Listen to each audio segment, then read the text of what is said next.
Tam není žádný tlačítko, prý mačky. A co mám jako mačka? Teď jsem úplně celá politá voskem, ty vole. A mačkám tady jak chci, to můžu normálně promáčknout zevnitř.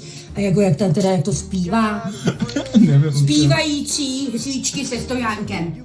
No, tak to je výborný. A tady není k tomu žádný návod, to jako co, takže to budeme čekat, až to dohoří, nebo co, jako... Ty vole, zase budu od vosku. Jo, hele.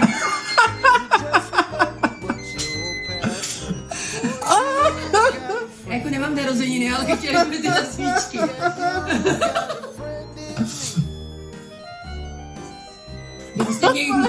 Kdybyste chtěl někdo, tyhle si, tak to jsou tyto. A jsou z Rossmanu. A jmenují se to zpívající svíčky se stojánkem. Ale jako opravdu to nenahradí, když si někdo zaspívá Happy Birthday, jako jo? To je taková umírající svíčka. Evidentně to nebude mít moc dlouho výdrž.